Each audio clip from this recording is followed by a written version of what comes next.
Bonjour, ici Patrick Pierrat pour l'essentiel des nouvelles en ce vendredi 10 mai. La ministre des Transports du Québec, Geneviève Guilbeault, a déposé un projet de loi qui vise à créer Mobilité Infra Québec. Cette agence indépendante aurait pour mandat d'analyser, planifier et réaliser les projets de transport collectif et routier dont le gouvernement lui confierait la responsabilité. Le gouvernement Legault s'est inspiré de la filiale de la Caisse de dépôt, CDPQ Infra, qui gère le réseau express métropolitain, le REM, et que le gouvernement a mandaté pour proposer un projet de transport pour la région de Québec. Parlant de transport à Québec, justement, le gouvernement fédéral rachète le pont de Québec au Canadien national. Le ministre fédéral des services publics et de l'approvisionnement, Jean-Yves Duclos, a indiqué qu'une entente historique a été conclue avec le CN pour le rachat du pont de Québec, qui avait été cédé à la compagnie ferroviaire il y a 30 ans. Le pont de Québec est l'un des deux liens qui relient actuellement Québec et Lévis. Il est emprunté par des trains, voitures, autobus, cyclistes et piétons. Le pont a besoin d'être rénové. Ottawa et le CN ne parvenaient pas jusqu'ici à s'entendre sur le partage des coûts pour les travaux. Des anciens de Québec solidaire s'opposent à un virage pragmatique du parti. Une quarantaine d'anciens candidats, employés et militants solidaires ont publié une lettre ouverte pour dénoncer la vision présentée la semaine dernière par le porte-parole masculin, Gabriel Nadeau-Dubois. Nadeau-Dubois souhaite faire de Québec solidaire un parti de gouvernement. Or, selon les co-signataires, cette vision ne correspond pas aux valeurs profondes du parti d'opposition qui aspirait à s'éloigner des partis traditionnels pour devenir un mouvement citoyen. Depuis l'arrivée au pouvoir à Ottawa du Parti libéral du Canada et de Justin Trudeau, le nombre de fonctionnaires qui travaillent dans des ministères et des organismes fédéraux est passé de 259 000 à 368 000 au 31 mars.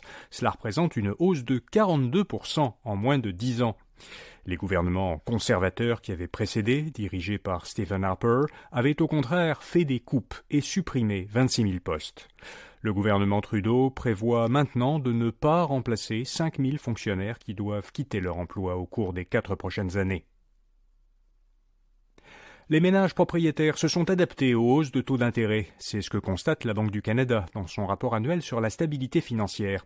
Il indique que des facteurs tels que la croissance des revenus, l'épargne accumulée et la réduction des dépenses de consommation aident les ménages à assumer les paiements hypothécaires plus élevés qui ont découlé de la hausse des taux d'intérêt. La Banque du Canada souligne que, en revanche, la situation est plus difficile pour les ménages locataires, qui se sont davantage endettés par carte de crédit dans la dernière année. La Caisse de dépôt rajoute 257 millions de dollars dans Alstom. La multinationale française, Alstom, va émettre pour environ 1,5 milliard de dollars de nouvelles actions afin d'améliorer son bilan financier, qui est déficitaire. La Caisse de dépôt et placement du Québec, qui est le principal actionnaire de l'entreprise, achètera pour 257 millions de ces nouvelles actions. La Caisse est devenue actionnaire d'Alstom en 2021, lorsque la multinationale a acheté la division ferroviaire de Bombardier. Le placement de la Caisse, qui valait initialement 4,5 milliards de dollars, n'en vaut plus que 1,7 milliard aujourd'hui. La Caisse de dépôt et placement du Québec, encore elle, va prêter 200 millions de dollars pour 5 ans à l'entreprise montréalaise Gildan. En contrepartie, Gildan s'engage à conserver son siège social au Québec pour au moins 7 ans et à payer au moins 15% d'impôts, soit l'impôt minimum mondial qui est entré en vigueur dans plusieurs pays cette année. Il y a 2 ans, la Caisse de dépôt avait vendu toutes ses actions de Gildan au motif que Gildan ne payait pas suffisamment d'impôts. Selon l'agence Bloomberg, Apple lancera cette année de nouvelles fonctionnalités d'intelligence artificielle sur des appareils iPhone, iPad et iMac. Les fonctionnalités qui nécessiteront une grande puissance de calcul seront traitées à distance dans des serveurs d'Apple qui seront animés par des puces électroniques puissantes réservées à ces serveurs. Les fonctionnalités d'IA les plus simples seront, elles, traitées directement sur les appareils.